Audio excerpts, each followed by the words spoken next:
Let me play with this, Daddy.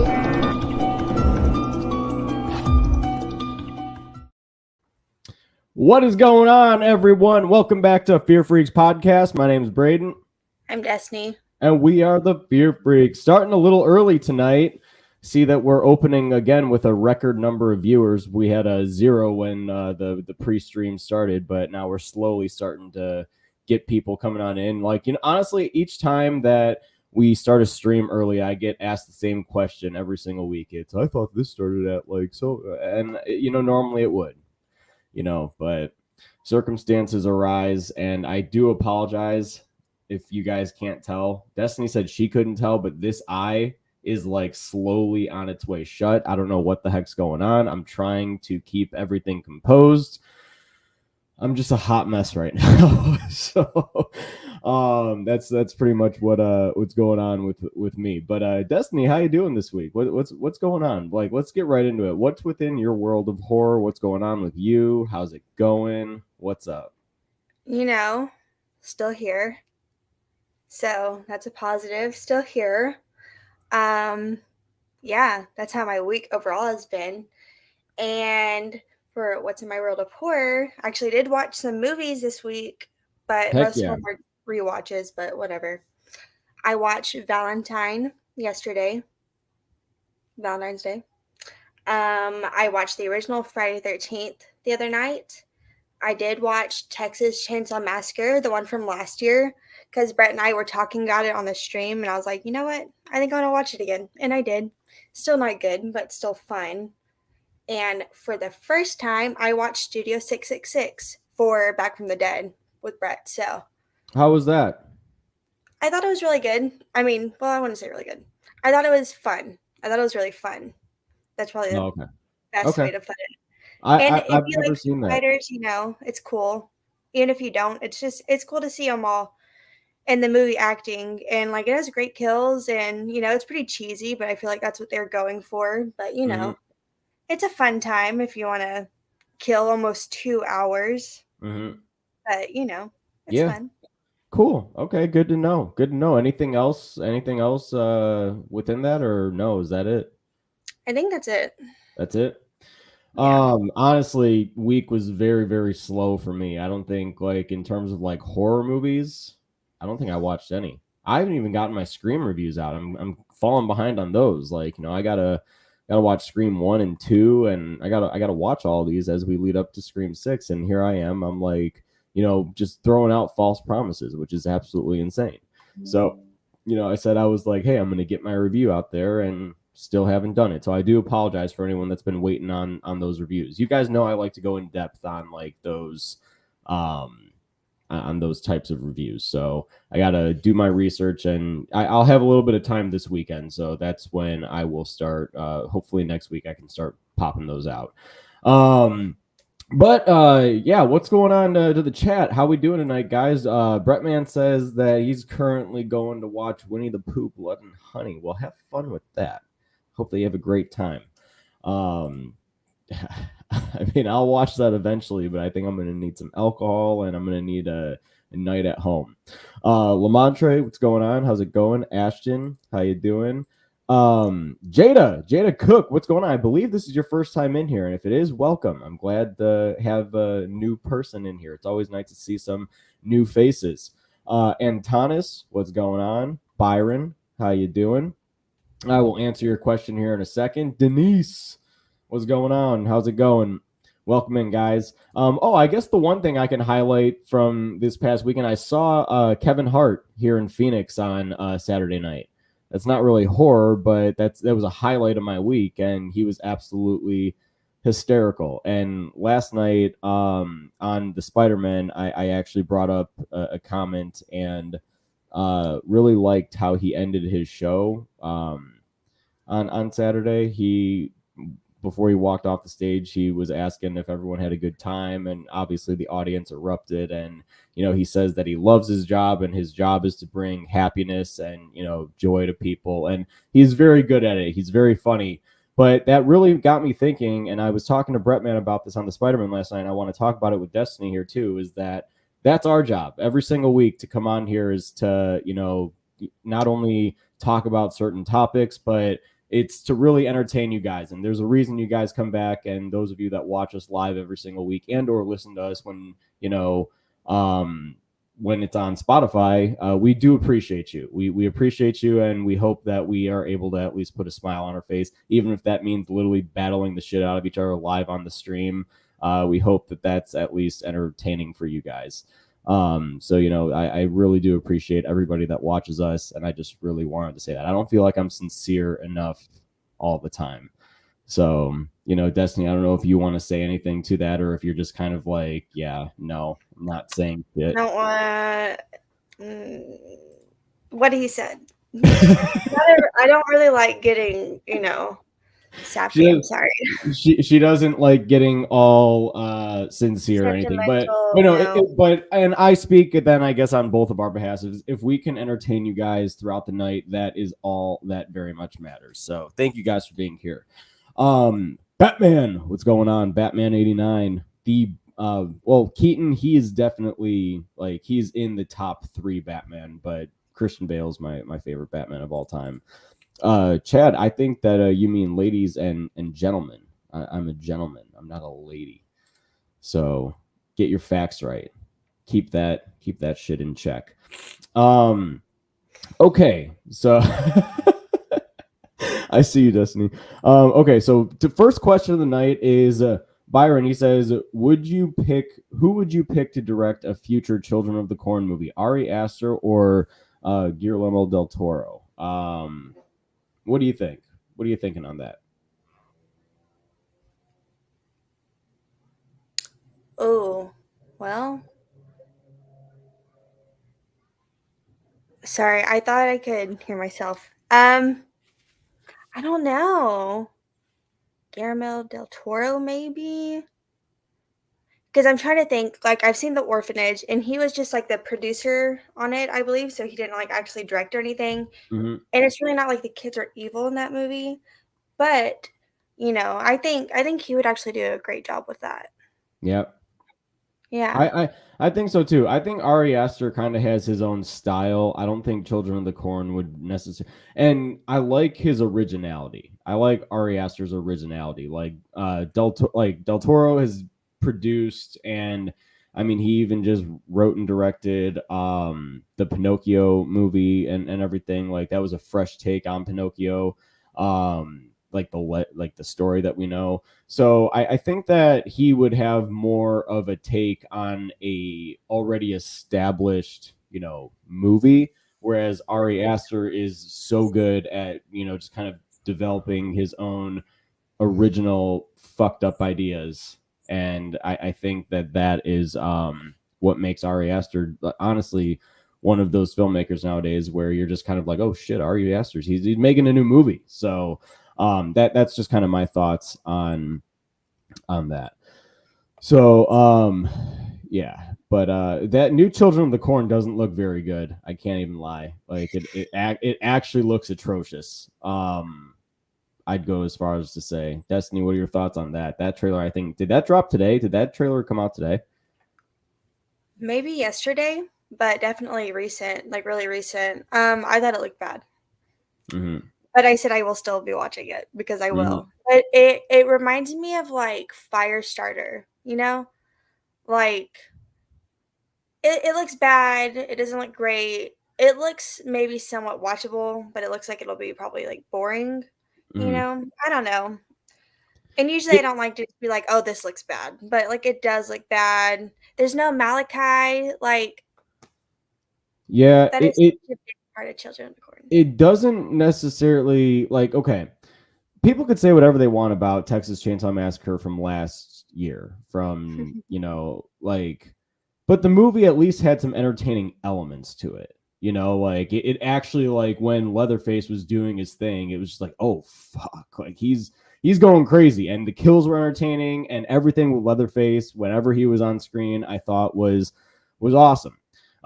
Even the cheesy bus scene when he's like, you're gonna be canceled, bro, like, but the whole bus scene was wildly entertaining to at least watch. This movie, I feel like, isn't going to necessarily have anything like that. I feel like it's just going to be kind of like a snooze fest and kind of like the Firestarter from this last year. So that's my thoughts on that. Byron, again, so if you had to have any movie studio make Sally a feature length movie, which one would you pick? This is that okay. So let's think of all the horror movies. Let's think of like all of the horror production companies. Let's see here. Definitely not Universal Blumhouse. Absolutely not. I honestly think I would probably go A24. Like I think A24 can pull off a really good Sally movie. At least with the feature length vision that I have in mind for it, I feel like A24 would be it. Destiny, what do you think? Like, what do you think would be a good production company for Sally? I mean, you've seen it.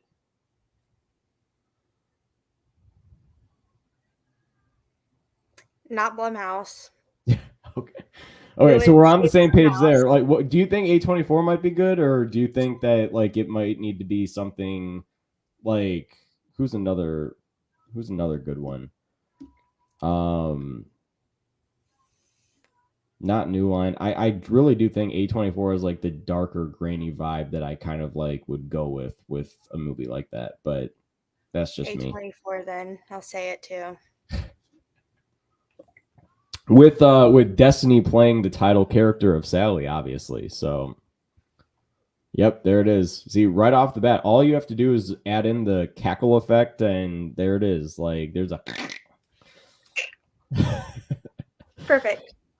right. Did you find any movie news that's worth talking about today? Did you see anything? I mean, not besides the Children of the Corn trailer freaking coming out. Oh, something it's not like horror news per se, but right before we got on, I saw Damien Maffei posted on Facebook that Haunt is being released on vinyl. If anyone is interested, I think you pre-order this Friday, the 17th, if anyone's interested. So it's not like really like horror news, but if you're interested, I thought that'd be cool. I love Haunt and I think I might get it. Okay, that's interesting. That's really interesting. Yeah, that's all I really have. No, I mean I'm looking. I have Bloody Disgusting pulled up. There's a couple things in here that first of all, who saw the Scream collectible tub that you can get at Cinemark theaters? That is so cool. It's like literally Ghostface head. It's literally like normally you might be able to see it above, but it's literally like the mask, and it's literally like with the popcorn head open. That is so cool. I'm like it's nice to see that like movies like the Scream franchise and all that is currently starting to have collectibles, because like normally you go to the theater, you see a lot of the collectible tubs for like I'm sure tomorrow night when I go see Ant-Man, there's going to be collectible tubs for that movie because it's like a big cinematic movie. Scream, like the horror movies are actually getting more and more epic because there's more and more showdowns that take place now in scary movies.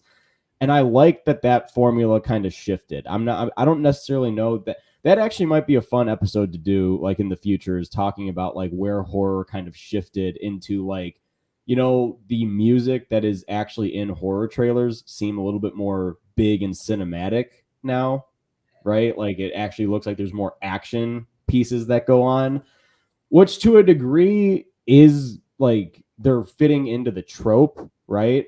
But it also in a way kind of like if you wanted to be more subtle, I feel like that's why some of the more subtle horror movies nowadays aren't necessarily as appreciated, because of like they're not like, oh my god, it's like nothing's happening like right in the first like half hour, so it's like I don't know, call me crazy if I'm wrong. No, I think to a degree I would agree with that because I feel like now like everything is just so like go go go, and like if you don't get someone's attention, but then like for example TikTok, and listen, I get on TikTok like every day, but TikTok has like ruined my brain because now I struggle sometimes to watch movies because they are longer. And it's not me consuming a whole bunch of content with the same amount of time as I will watch a movie. And so TikTok, especially because of Stranger Things, I was on, Eddie TikTok all the time. Anyways, but because of that, it made movies hard for me to watch because I couldn't sit there and devote the time. So I would agree to that because I think just nowadays everything is just so like go go go. Mhm. Like YouTube videos, like people try to make them a certain length because they get too long, they get boring, people click out. You have to make sure you keep people's attention. And I would say the same thing for movies, just because I think it's just how we're like conditioning our brains to be like, go. Like you can look at anything. Fast food, fast fashion, literally everything is just go, go, go. So I think that makes sense. If you have a slower movie, and if I know it's slower, I'm less inclined to like jump in and like watch it because it's slower. Like I need something that's a little bit faster. But Mhm. I'm trying to work on that because I don't want to be like that. I want to be able to watch movies normally. Right. And I mean, but it's hard. Like, we come on here, we kind of give our thoughts on movies.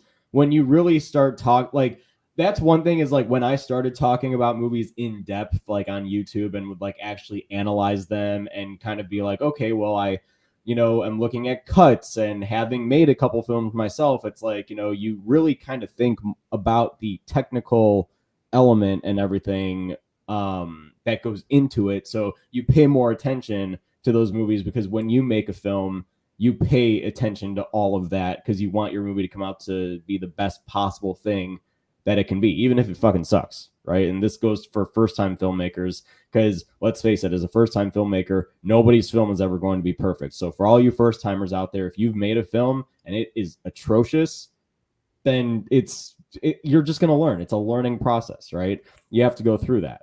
But like in terms of like I like what we've been talking about, yeah, it's like we kind of condition ourselves to be like, okay, like when is this shit gonna pick up? Mud, man, holy cow. I'm drunk, let's watch Deathgasm.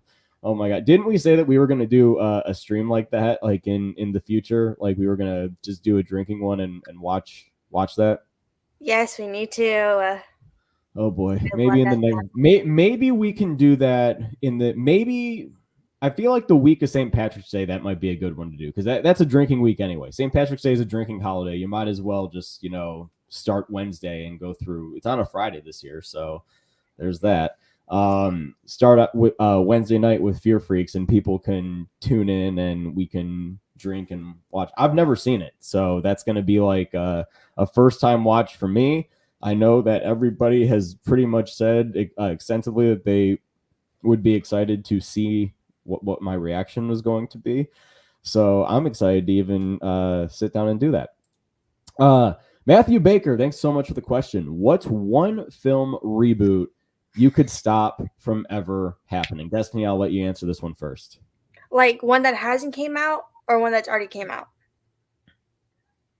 Or like what's one So, that like never should be rebooted? so yeah, I mean that's a good question. So why don't we just answer both? Let's do one Okay. that's out and one that hasn't even been in development yet or whatever. Ooh, one that's out. What's a remake I don't like? I guess A Nightmare on Elm Street. Okay. But then I'm not saying like there can never be another one. Maybe just not Right. that one. And one that should never happen is Jaws. Yeah. I never want to see a Jaws remake ever in my life. Yeah. I agree. I'll agree with the one that should never happen is definitely Jaws. Jaws is actually a perfect film. There's not very many perfect films, but I would honestly say that Jaws it's absolutely near perfect, I would say. Because the characters are all likable. And I don't even know who would they cast as Sheriff Brody in Jaws today. Like who's a reasonable actor? Like Oh, what? I thought of one. Uh-oh. So let's hear it. Imagine Pedro Pascal doing it. Sheriff Brody? Yeah. You think he could do it? Yeah. I think so. Well, He'll have I the mean, charm and the seriousness. yeah, like I could okay, like now it's like I feel like we can do a whole episode on like a dream cast of Jaws and all of like the different people that can like, play them nowadays. But like, I mean, in like I feel like that in the world we live in, they would literally cast like The Rock as Sheriff Brody. Like, and it's just how it works. Like they get the bigger names, they would cast like Chris Pratt as one of the other guys, and then like that's what I mean. Like they would like go crazy with the cast. I mean, look, they casted Chris Pratt as freaking the voice of Mario. Like he should never have gotten cast as the voice of Mario. So No. Yeah, no. I would not want either of them. But I would say he's pretty popular right now, you know? Like no, he's I going mean he he's everywhere. definitely is. He definitely is, and that is also why yes, he got cast like but the guy that is the voice actor of Mario in the games is still alive and healthy and even said that he would have been willing to do it had Universal have asked. It should have just been him. He knows the voice, but they would need to go with the big and I don't even know why with like the animated movies they need to go with like oh my gosh like these gigantic names because I feel like that the character alone it's like the Super Mario Brothers movie that's going to market to kids and Nintendo fans like that like you don't need Chris Pratt like playing Mario or anything so I mean that's just kind of like my thoughts on that but that's why I think that like and Universal is behind that movie. Universal also owns the property of Jaws, so it's like they would hire actors that have a more established name. And Pedro Pascal definitely is becoming more and more established. Like he's popping up everywhere now. So that would honestly, I can't even lie. If they did for whatever reason, that honestly might be a stellar casting choice. Are you okay? What the heck's going on? Look at Mud's comment. Oh, which one? Let's see here. His the latest one. Uh the Halloween one. No, Cash Jaws. Oh, cast Jaws with Ashton Kutcher. Oh my god. It rubbed your neck. That's actually Oh hilarious. oh Jesus, that would be something, huh? That would honestly be, yeah. No, but that so yeah, I agree. Jaws as like should never be remade. One movie that has already been made as a reboot that I didn't very much enjoy. There's really two of them. There's the 2016 Ghostbusters movie. I thought it was entertaining, but I feel like that they could have just left that alone. But horror Poltergeist. I did not like the 2015 Poltergeist at all. Oh. The original one is so good. It's classic. The ending with the tree and everything coming to life, like it really just gave me nightmares. Like I had a tree as a kid right outside my bedroom window, and I would always think that it was like gonna come to life and like grab me. So yeah, I just think that movie it did its job on its own in the 80s. Leave it alone. There was no reason for the reboot to happen. Did not like that movie. So Okay. I'll also say The Fog from like 2005. yeah, yeah, Bad movie. Bad movie. I've only seen it one time and I was a kid and I hadn't seen the original. I didn't even know it was like a remake. I just saw like a horror movie and I watched it and not memorable like at all. yeah. I really don't like the Fog 2005 either. Is it like by far the worst remake ever made? No, but it's not one that I'm like, oh my gosh, like I don't need to watch it. I thought of another one. Pet Cemetery. I was not a fan of Pet Cemetery 2019. Um, the original Gage is just like one of the cutest freaking babies in the world. Like no one's gonna top that. And they tried something different and like it would have worked if it wasn't spoiled in the fucking trailer. And also they just like I know I talked about it before, but they changed up parts of the books like did not need to be changed. And I was just like, what do you like why like little stuff really bothered me. And then I read the book and then rewatched it, and I was like, now I'm even more pissed off. Like, it was even worse than the first time that I watched it after reading the book. But I think the original Pet Sematary, I don't think it's like a perfect film or anything, but I think it's really impactful. I think the story is great. It's just a little bit cheesy at times, but Sure. like the sadness is still there. And I just feel like the remake had a great opportunity to explore something different and they didn't take it. So, yeah, I was not a fan of that movie. Sure. Um, yeah, and I'll agree with you on the Nightmare on Elm Street movie. Now I think that Jackie Earle Haley did the best that he could, given with what he was given as Freddy. I really was not a fan of how he looked in the makeup.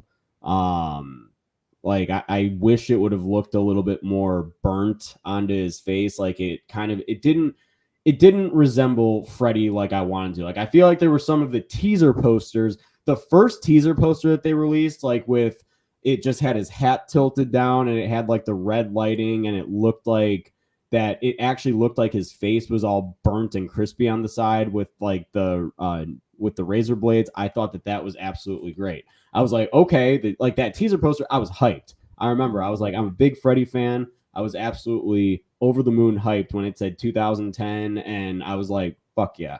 I mean, the trailers kind of got me a little excited, and then the movie happened, and I was just kind of like, oh boy. Like, I mean, I sold it. I saw it at a sold out show in 2010. My dad literally took my buddies. Like we were only in 7th grade, so we had to go like with my dad and everything. But my dad, he was excited too. He's a big Freddy guy. He was like over the moon, and then literally like we all walked out and we were like, well, that fucking sucked. Like, I mean, because we were seeing around that time, we were seeing all of those remakes at the time. Like we were seeing, like he took me and my buddies to see Halloween, and then he took us to see Friday the 13th and all that stuff. So I mean, like we saw all those together, and he loved the Friday the 13th one. He absolutely loved that one. He was like, oh dude, Jason was fucking awesome. I was like, oh yeah.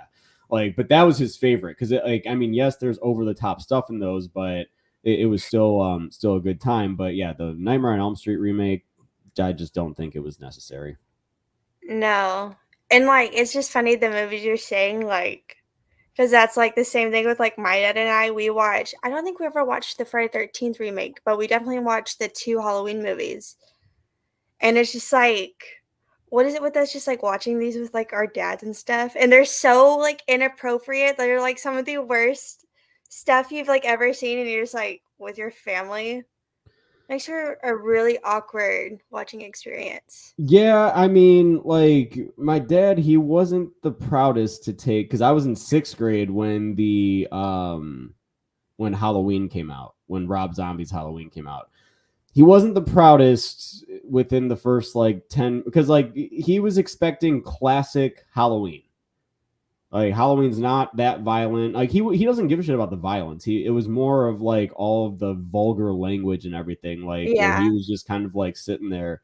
He was like, "What the fuck?" Like now, my dad also used to be this guy, and to where we would go see a scary movie, and this was like he loved doing this. But it was a scene. I think it was the scene where he was about to pop out and kill Bob, and literally he like it went silent. Bob was walking up the steps, and then like right before Michael can pop out, he was like ah! And like screamed, and the whole theater jumped. So and then Michael popped out, and it just made it that much more effective. So he was that guy that would scare everybody in the movie theater, which also made it kind of fun. So um but yeah, like I think that we all left and we were all disappointed with Nightmare on Elm Street, which is the moral of that story. Is like, you know, he enjoyed Halloween to a degree, minus the vulgarity that was within it. He loved the Friday the 13th and then Nightmare on Elm Street. Yeah, anytime we actually talk about that, he was like the 2010 one. Oh, it's horrible. It's horrible.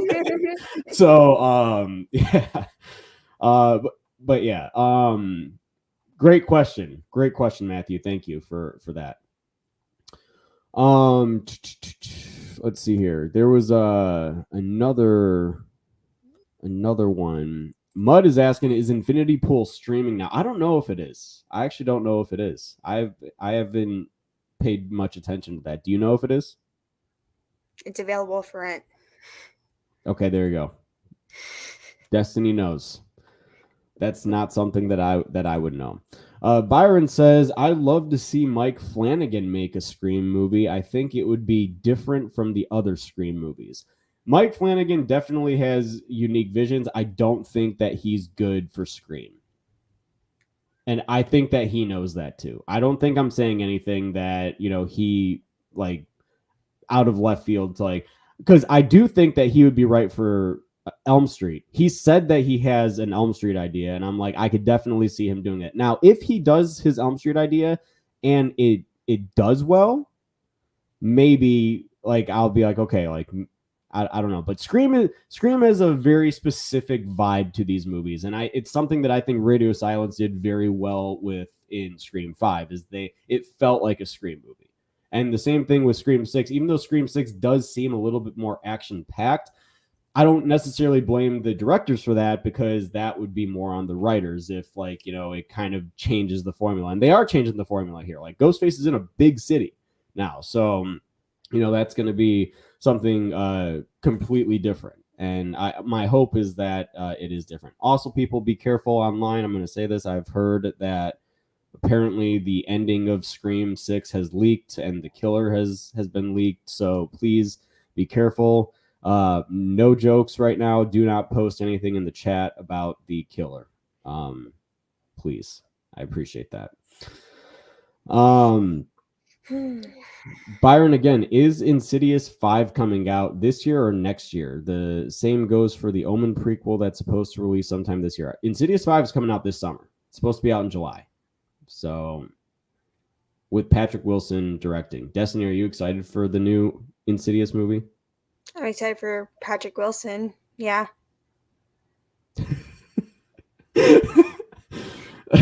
Yeah, he's directing and he's starring in it. And Rose Byrne is also back, right? She's back in it as well. So this is like the original family now, just a little bit older, and they've probably been around the block a few more times. And yeah, I'm definitely excited for that. It's supposed to be that's supposed to be in July.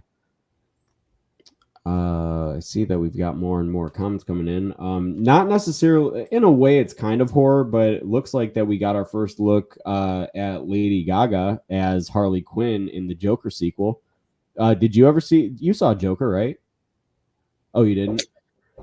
Hold on. What?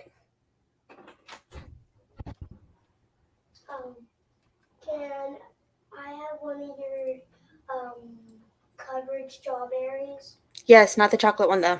Not the chocolate one. The one covered with chocolate and stuff? Yes. Can I eat the purple one? Yes, Ryder. Please close my door.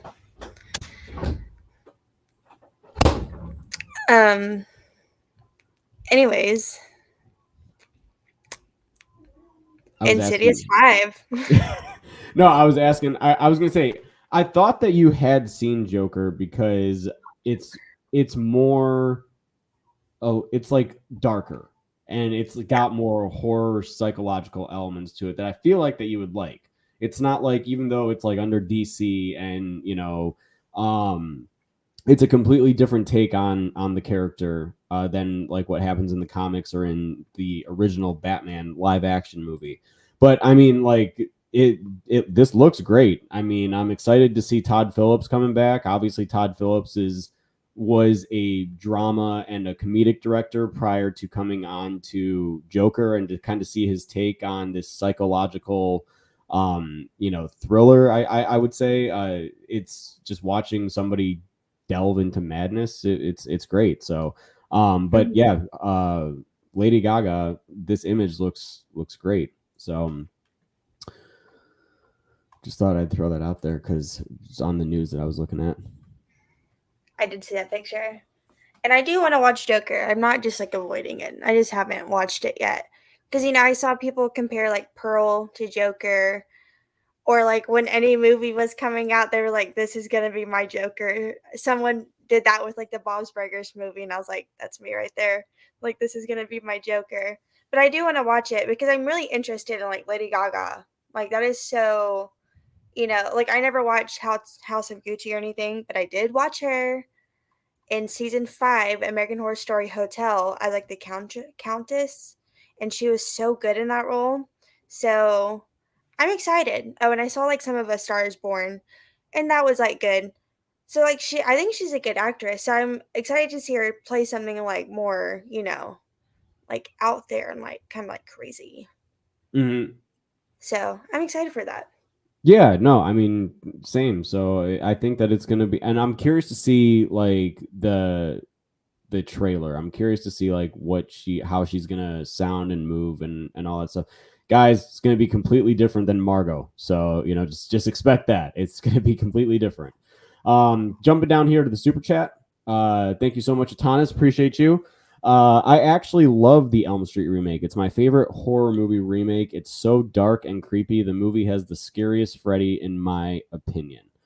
And with Freddy, I will say that there wasn't nothing that necessarily wasn't scary about him. It was just more of the story that we were presented, because there were, again, really good moments within the movie that I think got me.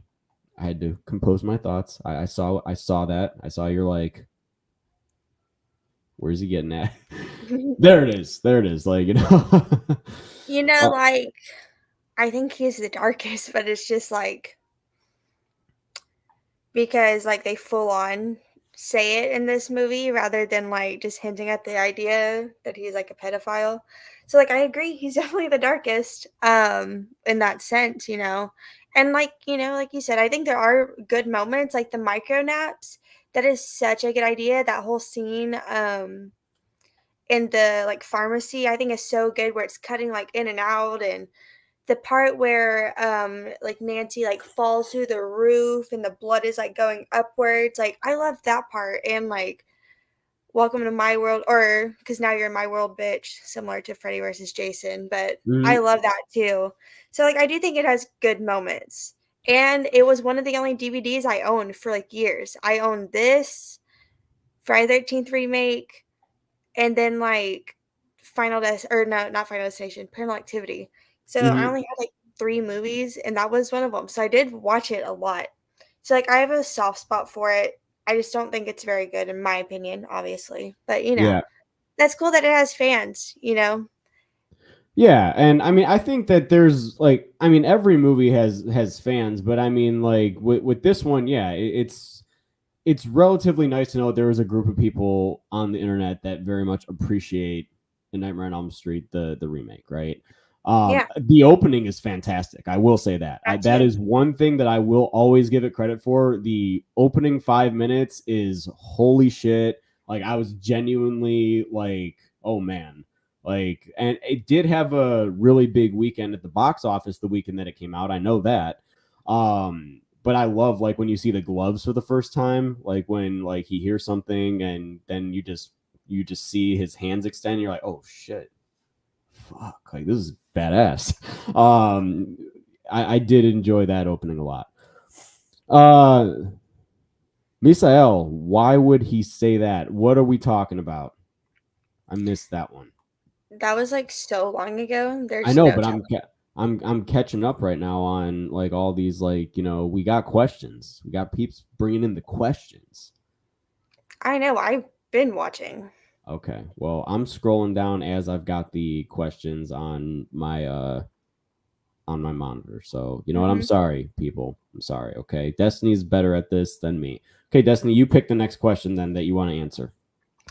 Well, whoa, hey now. Nope, there it is. See, you want to talk the shit? You got to freaking now pick. So. Mud said, hear me out on a serious note. Imagine Matthew Lillard as Freddy. That's not a question, but like, Mud, you're getting a little crazy now. I don't know about that. I don't know about that. I think Kevin Bacon can pull off Freddy. That's kind of been some... No. Jamie Campbell Bower. The guy that plays Vecna. Vecna? Yeah. Yeah. He has a voice. He has the posture and like the build, and he's like skinny and lanky. Like we saw Vecna. Like he would be so good, I think. I could see it. And honestly, I mean, Vecna is very much inspired by Freddy. So Yeah, honestly, right away, like as soon everybody in my family that was watching that, look, I was watching it with my whole family, that pilot episode. And as soon as Vecna literally walked onto the screen and started speaking, literally we were all just like Nightmare on Elm Street.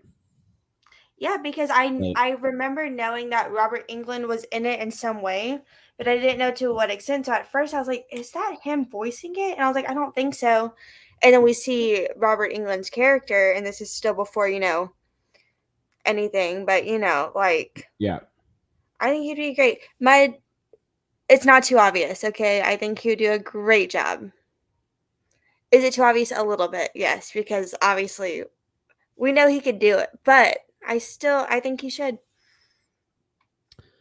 I mean, I think that he could do it with all the makeup on and everything like that. I feel like that, he And he can has like a definitely do it. skinnier face, like a He does. He does. I am excited to see. I'm not even gonna lie. I'm very excited to see Dave McRae's portrayal as Freddy later on this year in Dylan's New Nightmare, because the first look images, I couldn't even tell it was Dave. I'm not gonna lie. So they really did a good job with that. Misael says, "Do you guys enjoy the Evil Dead remake?" yes, very much so. I enjoy the remake a lot. Where do you put it within the franchise? I think I got it at number 3. I think I got it. It goes Evil Dead, the 2013 one, Evil Dead 2, Evil Dead. So that's where I got it. What was your Evil, ranking? it's Evil Dead 2, right? Or was there was also Army of Darkness, right? Yeah. So Evil Dead 2, Okay, but what was your ranking? Evil Dead 2013, Evil Dead 2, and then The Evil Dead. Sorry. The Evil Dead, which is You what put the original at the end?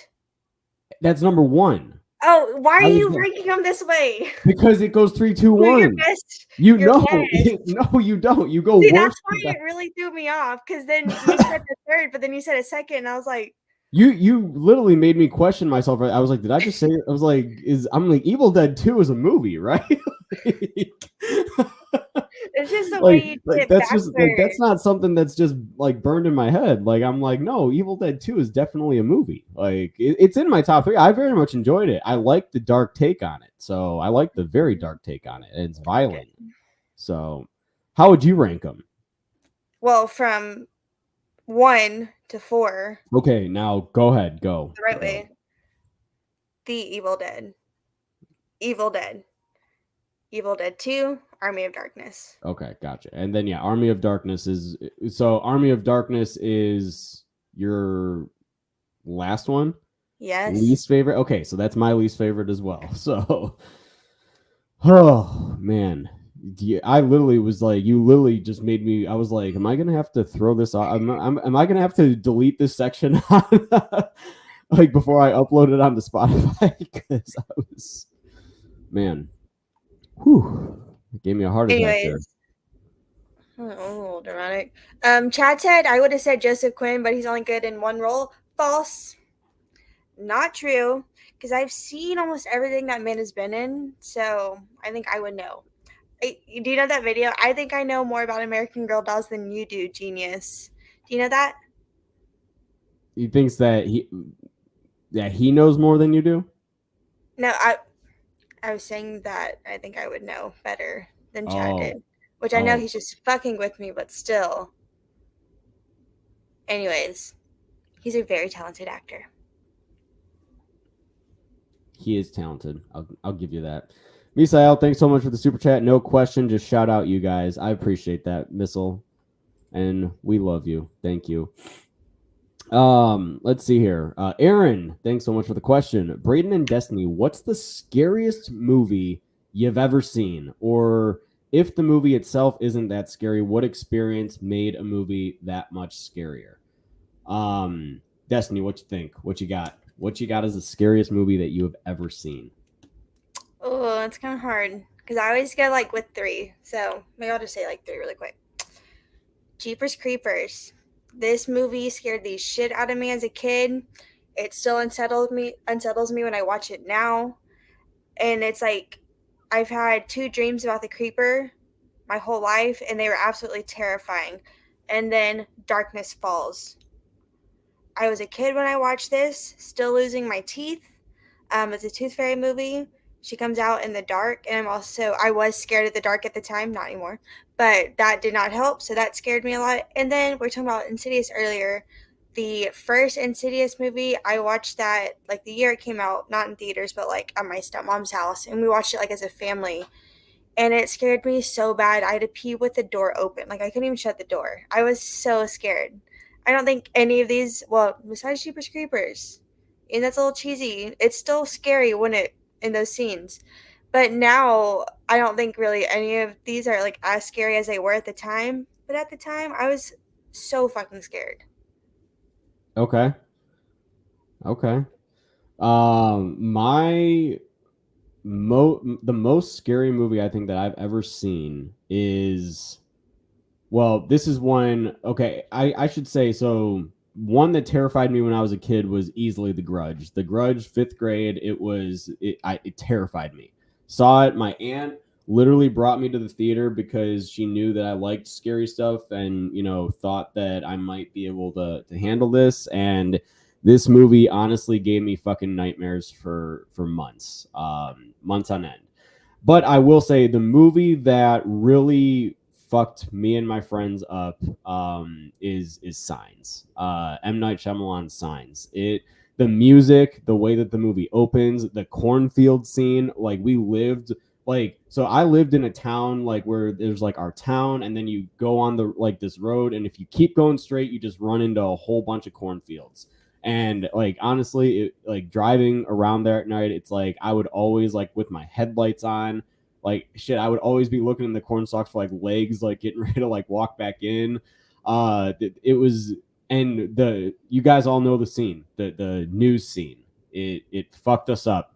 Literally, it was my friends and I, every time we're out for drinks and we're talking about movies and we talk about something scary, literally that scene inevitably gets brought up, and how we watched it in my basement, and my dad scared the shit out of us down there one night with it. And my dad always used to do the freaking sound effects too, around us, for Halloween parties. He'd always he'd always literally walk around and do the and I'm just oh my god, that's so fucking creepy. So yeah, that movie, it fucked me up. And that there's a reason that movie, not because it's just so well crafted, but there's a reason that it's my favorite Shyamalan movie, and it's because it's a memory that I have with my friends. And last year when Bloody Disgusting even posted the article saying that Signs does, in fact, in my opinion, also still have the scariest alien scene in a movie to date, my buddy from my childhood literally commented on it. He responded to my story and was like, yeah, dude, I remember that shit. So, yeah, definitely Signs. I don't know if you had that. I don't know if you had that experience with that movie, Destiny, but With Signs? yeah, No. no, I did not. It's a good one. Sebastian, what's going on? Thanks so much for stopping in, and hopefully we don't keep you from your homework, but we appreciate you being here. Good luck on your homework. Way to be a good student. Yes. Go get it. Russell, what's going on? On a non-movie related topic, what do you guys do for day jobs? Is that a super boring question, or are you secret agents who can't reveal your true jobs? The floor is yours. Mine's just so not even cool. I work at Sonic. Destiny's I never thought I would get asked this on a stream. I mean, I feel like I've talked about it before, but I work at Sonic. Yeah. They got good burgers and good pretzels, Me, myself, I am a academic success advisor at Arizona State University. So that's what I do. I work at ASU. I help students make sure that they are on a good track to graduate and everything. It's fun. I like doing what I do. I like helping the students that I work with and everything. So that's what I do during the day. I also do work part-time on the weekends at Starbucks. So I basically work 7 days a week. I work around the clock. I like working at Starbucks. I think that it's got a good environment. People are normally happy in the mornings because it's coffee. Why would people not be happy coming in to get coffee? So that's what I do during the day. But Russell, great question. Thank you. Misael said the Sonic job is a cover for a secret agent job. You're right. Sonic is my go-to. Exactly. So I say Sonic because it's fast food, but it is fun. I love my coworkers. I love my boss. We get to play music and have a good time. So they definitely make it better because, the people sometimes, the customers get a little pushy. But, it's the only job I've ever had, actually. Pretty crazy. heck yeah. Basically runs the place now, from my understanding. So That's not true. I do a lot, though, but that's not true. We got Jason Voorhees himself in the chat. Look at this with the profile picture and everything. Jason, we appreciate you being here, man. So Braden, if you were to pick a Friday the 13th timeline to continue with a reboot, which would you pick? 1, 3, 4, 6, 7, 9. To continue with a reboot, not gonna lie, I'd probably reboot the first one. I'd probably do number 1. I'd probably pick the first one. Because I feel like there's a lot that you can explore. I feel like that in the 2009 one, like during the opening title sequence and everything, I feel like that there is moments where I feel like there was room for more of that. Like, I mean, I get it. They had like a different story that they were going with, which is why we didn't get a whole lot more Pamela. But I feel like that there was more to kind of cover there. So I think that rebooting the original to kind of like also introduce a little bit more of Jason is something that I would do. Because Jason is essentially what the franchise is kind of like banked on, like after, like part 2 and everything. So that's what I think. Call me crazy, but that's just my opinion. Destiny, what about you? Where would you like to see a reboot go? I'm between 1 and 3 and 4 and 6 because I think 4 through 6 is so much more like fun. And we have like the Tommy Jarvis like trilogy, and I just feel like maybe not so much 5, even though I do love 5. I think it's a fun time, but like 4 and 6 are like the fan favorites, I would say. But it would be cool to go back to the original and kind of like start off what started this all, because the franchise definitely loses itself towards the end, I would say, besides the remake, but we have them going to space and fighting Freddy and Jason Goes to Hell. Like, it would be cool to go back to just a camp slasher movie and just, which nothing's going to really capture how any of the first maybe 6 or even 7, like nothing's gonna capture that feeling of like 80s movies. But it would be nice to just go back to the original and have something that's not like super polished. I mean, like Fear Street 78 is pretty polished, of course. Like, it is like, a good amount and it looks great, but that right there should, like, we can still do like camp slashers and they look good and not be like super like, I don't know. I feel like a lot of times you watch camp slashers now, they just don't capture like the camp feeling. Like, it just looks so overproduced. But just to go back to the original with like a smaller budget, but not one to where it looks cheap, but just like the minimum, like everyone just do the fucking like, we're going back to just basics, period. I think that would be cool. Not it being so like over the top crazy, just who done it slasher and get Pamela back, and then of course bring back Jason. Right. I mean, honestly, like the way that it's like set up is it's literally like, like you don't know until the very end, right? So it's like that's what made it so effective. And I think that I agree with you. Like, just to kind of have the mystery element behind it would be awesome. All right, let's jump down here to the super chat really quick. Matthew, gotta head out, but thanks for giving us a forum to chat about this stuff we all love. I appreciate you guys, and we appreciate you, Matthew. Thank you so much for being here and asking some seriously great questions. So that definitely helps out. The more questions you guys ask, honestly, no matter what we're talking about, it definitely keeps the conversation engaging, and yeah, it's so fun to hear your guys' thoughts on it as well. Now, kind of coming back up to Aaron, Braden and Destiny, have you seen Phantom of the Mall, Eric's Revenge? That scene where Pauly Shore's character distracts the mall security guard is hilarious. I actually have not seen that movie. Well, they showed it on the last drive-in Friday, and I made it a whole 45 minutes into it, and I fucking fell asleep. I think I was asleep before fucking 9 p.m. So I've seen a tiny bit of it. I've seen just a little bit. Pretty unfortunate. And I still need to catch up. I definitely want to watch that one. The second movie, not with this, but the second movie they showed, I'm just like, I don't know if I want to watch that per se, but I definitely want to watch this one.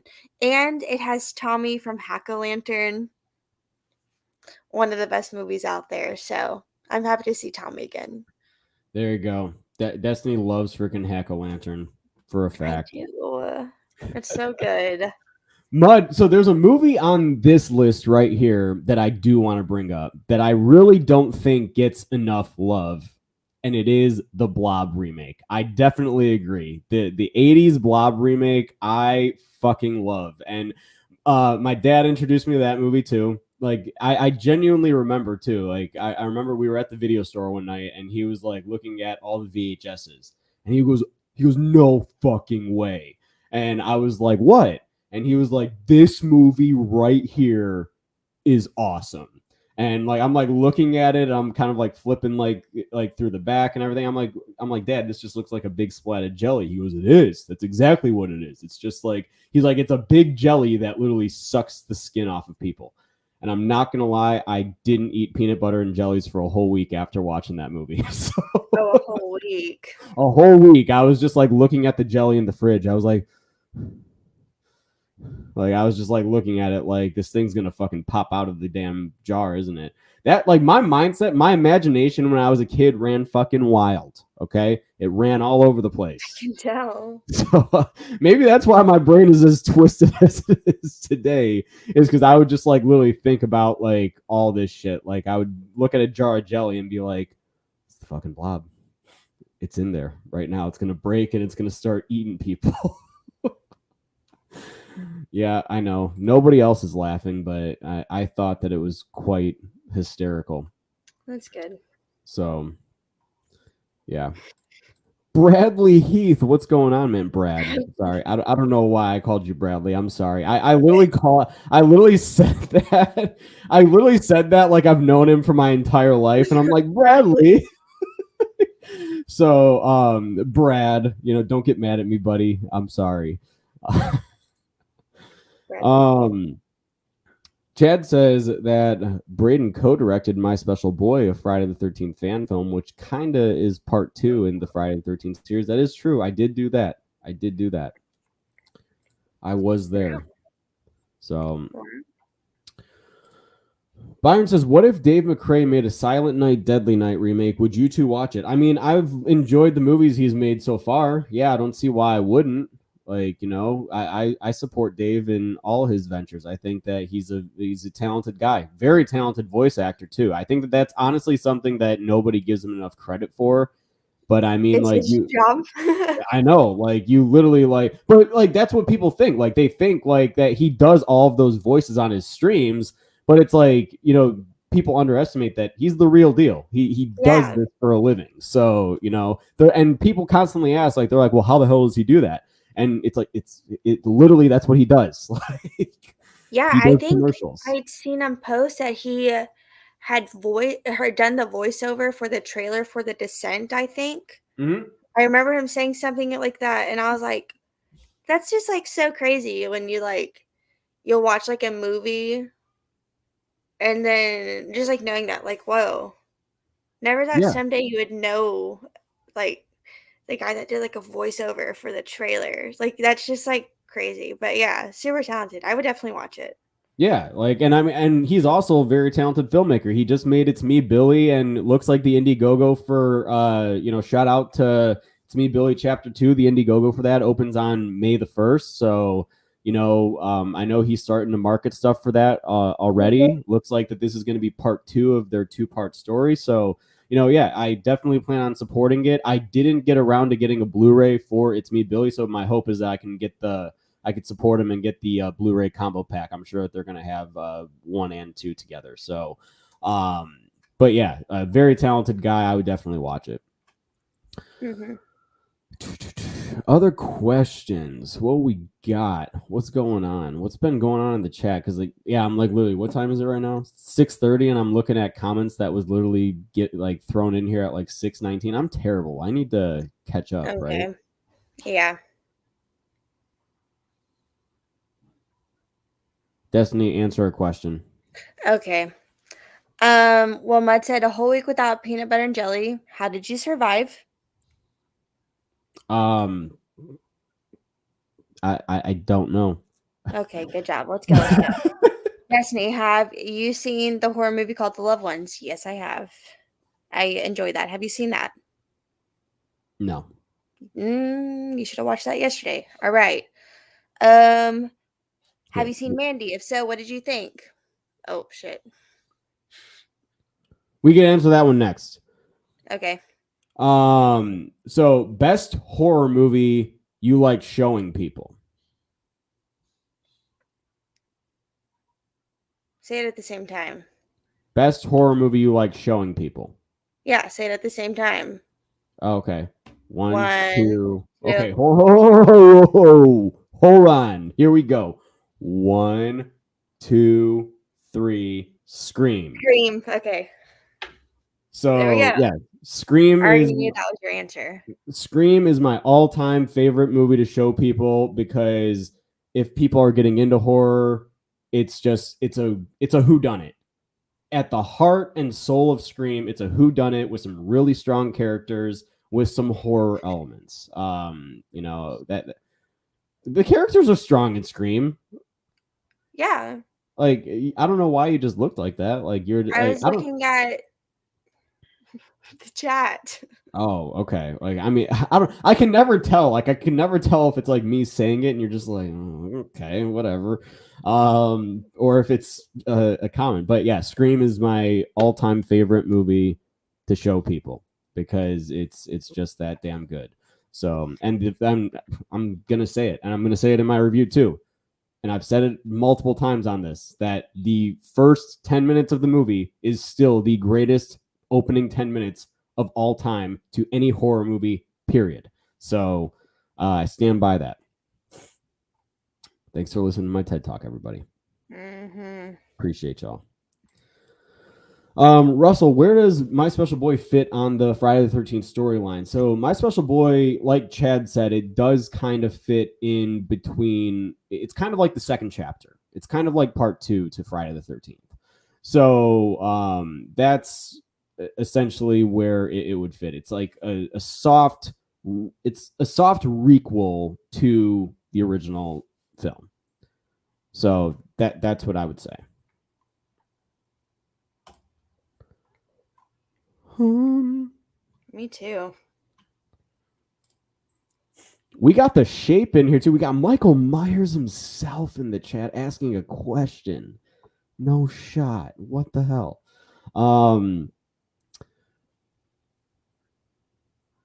Oh my gosh. Well, this is actually a hysterical question. This is because it says, if you were to go back and do a direct sequel to one of the Halloween movies, which one would it be? H1, H2, the Cult trilogy, or the H2O timeline? Well, I'm going to tell you right now, and I'm going to do a little bit of self-promoting right here. I actually did do a sequel. It's a fan-made one, but it's currently on my channel. You can watch it, check it out, let us know what you think. But it's called The Haddonfield Nightmare. It is a direct sequel to Halloween H2O. So H2O, the H2O timeline is my favorite timeline in the entire Halloween franchise. I love it. And we are hoping to bring an epic close to that story in our sequel as well, to the Haddonfield Nightmare. So, okay, now we're on Byron's Mandy question. So, have you seen Mandy, and what did you think about it? Yes, I love Mandy. It is so good. I watched it on the last drive-in for the first time. That's the one with Nicolas Cage, right? Yes. Haven't seen it. Okay. Haven't seen it. It's Sorry. a really good movie to watch if you're high. Okay. Good to know. Or I guess drunk too. But you have to like fully immerse yourself, but it'll happen. You'll be watching it, looking at all the colors, you'll be like, because that's how I felt watching it. I was just watching it on my phone and it was like so peaceful. Okay. Good to know. Good to know. Wait. What are we talking about here? What's going on? What It is was about, Mud said something about like watching everything Dave puts out, and then he said that. Oh, gotcha. Obviously not that. Okay. Cool. Mud says, imagine showing someone Scream and they don't like it. I can't say that I've actually ever shown Scream to someone that didn't like it. So, I think everybody that is actually okay, I should say everybody that I've shown it to that's watched the movie all the way through has loved it at the end. So if you watch it all the way through, I think that it'll give you a perspective. But like, if you can't make it through horror movies, then it's going to be very, very difficult to do that. So everybody that has actually made it through Scream has very much enjoyed it. That is what I will say. What about the opening of Final Destination 2, the log? Oh, I hate that. I hate the log trucks. And honestly, like anytime I'm driving on the highway and I see those, I always just think Final Destination 2 all the time. So, Yeah. you're best friends with Mud now.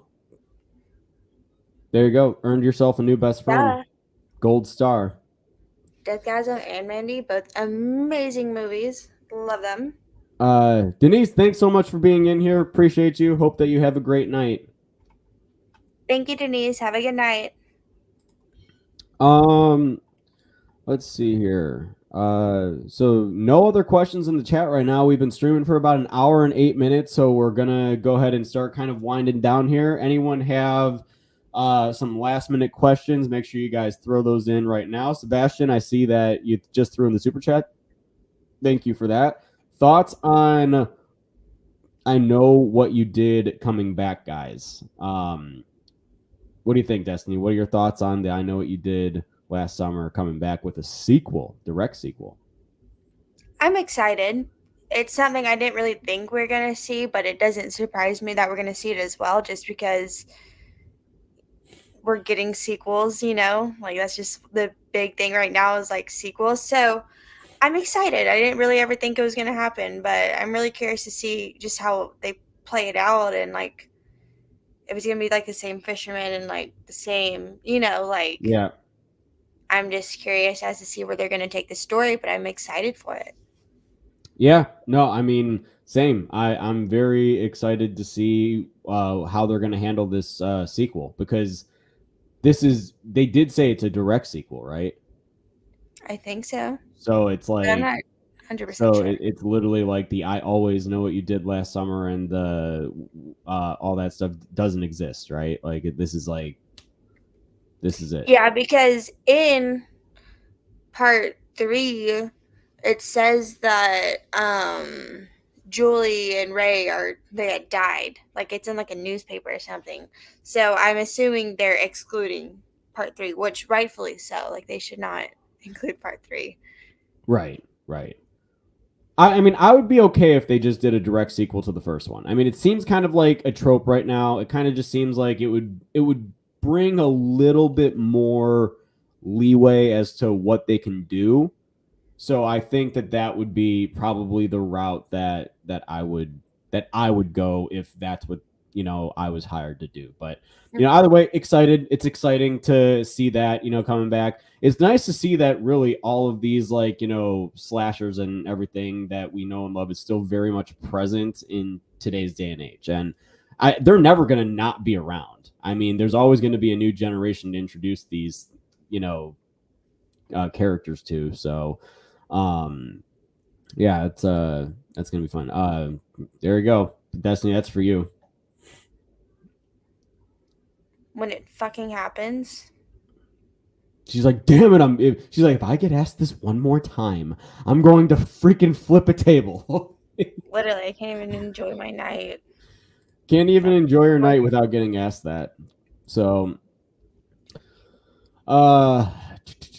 good fit for horror franchise like Final Destination and A Nightmare on Elm Street. Do you think A24 would be good for that?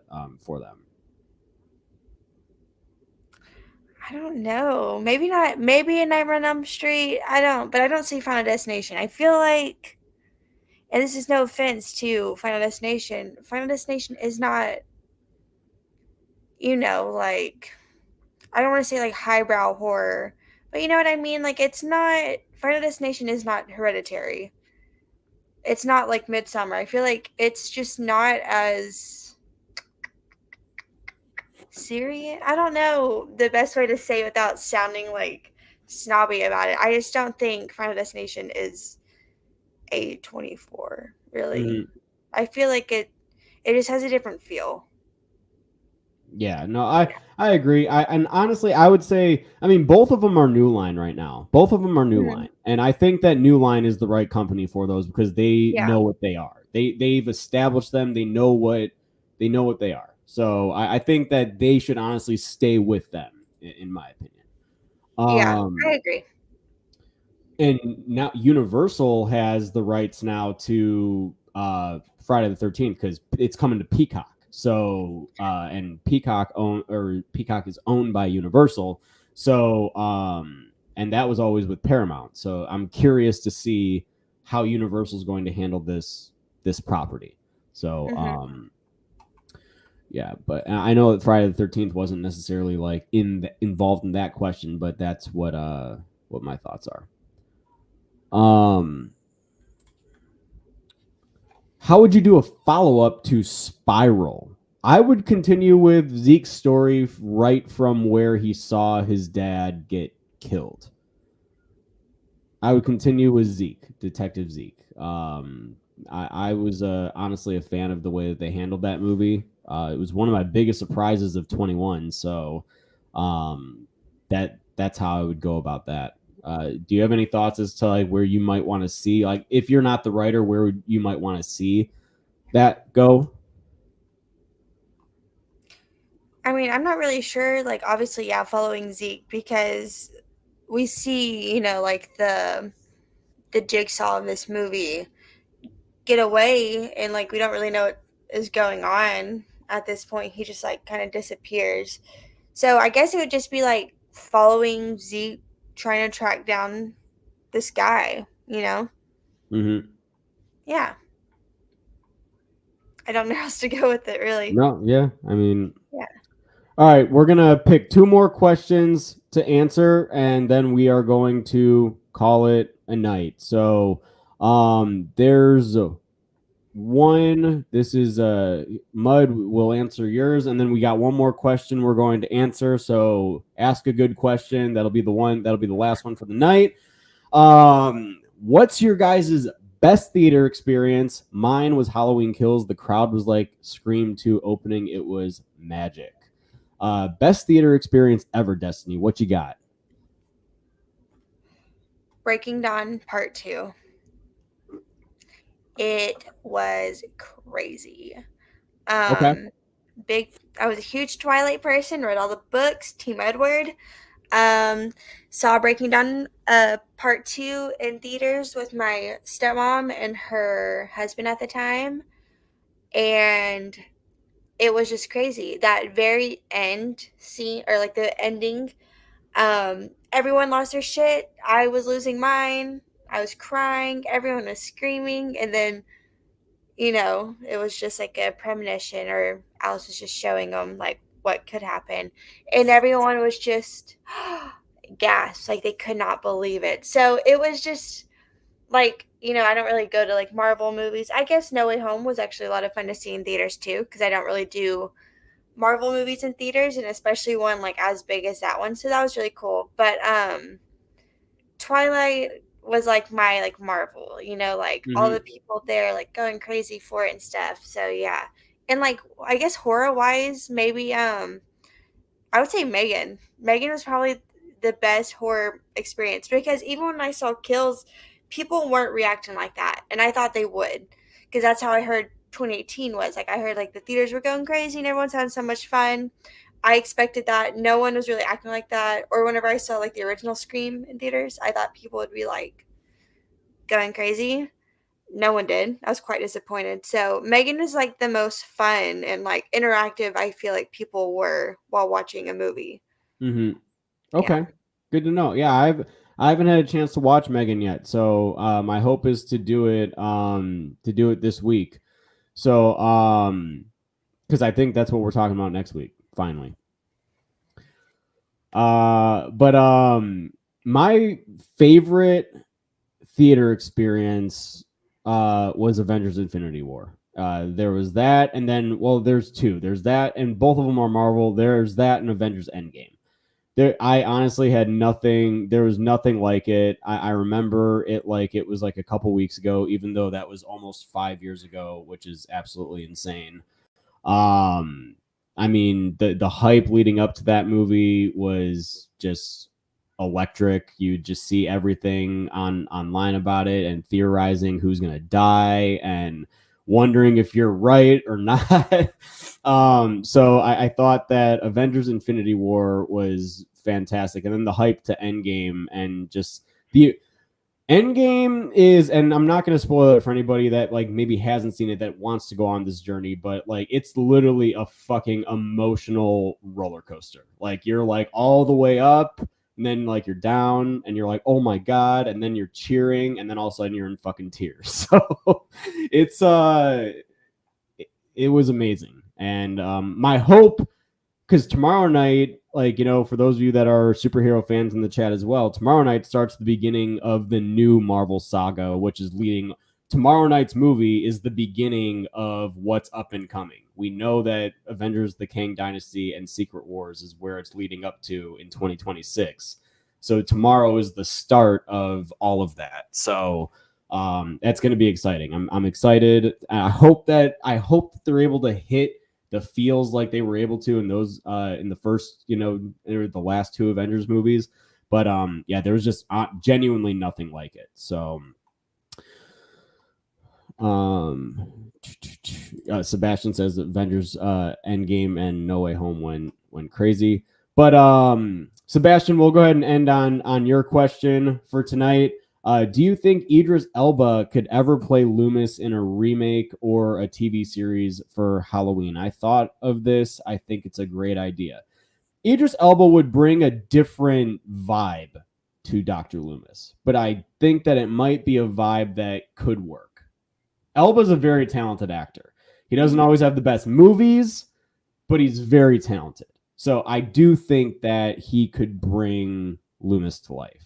Not in the way that Donald Pleasance did, not in the way that Malcolm McDowell did, but I think in his own right, I think that he can bring a version of Loomis to life that would work. Now, the actor that I would personally pick for Dr. Loomis, and this completely comes from me reading the Halloween Return script, and it has like an end credit scene, is Gary Oldman. I think Gary Oldman could be a very good Dr. Loomis, in my opinion. So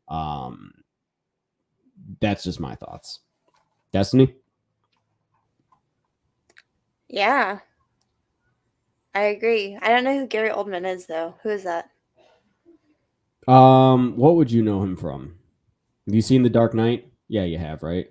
I have, but it's been so long. Let me just look him up, actually. He's Detective Gordon. Detective Gordon, from the guy with the mustache from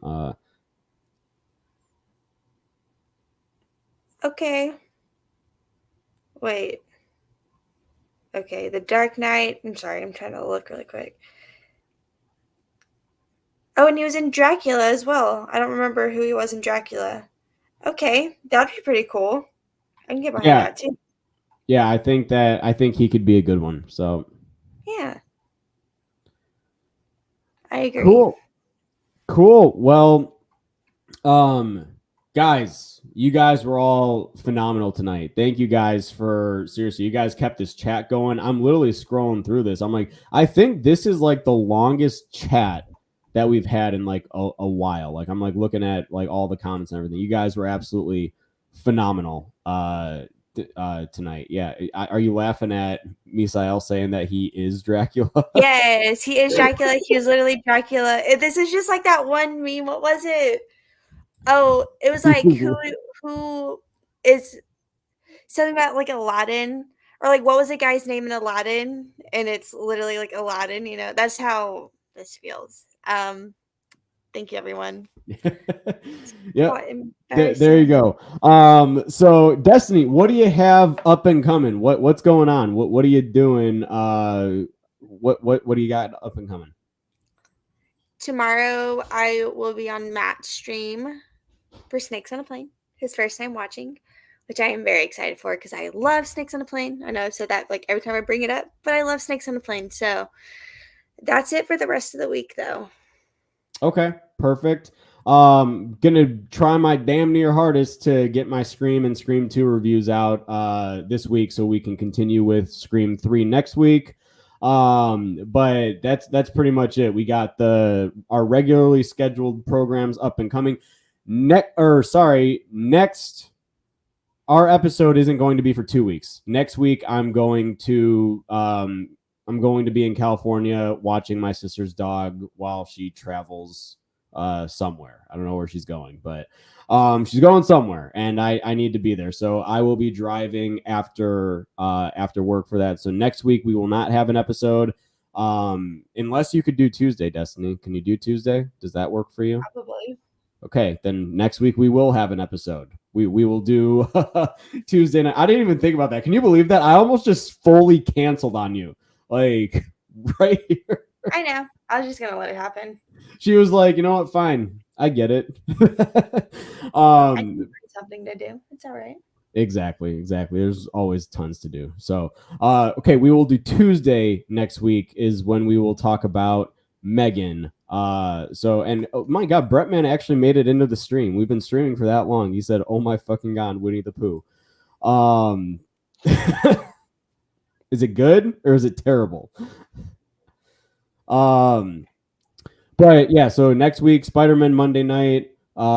Fear Freaks will be on Tuesday night next week, so mark your guys' calendars. Thank you guys so much, as always, for watching. Look forward to more videos very soon. And if you guys like this, don't forget to join this channel on its journey to 15,000 subscribers. And we will see you guys next week on Fear Freaks. Have a great rest of your guys' night and week. Take care.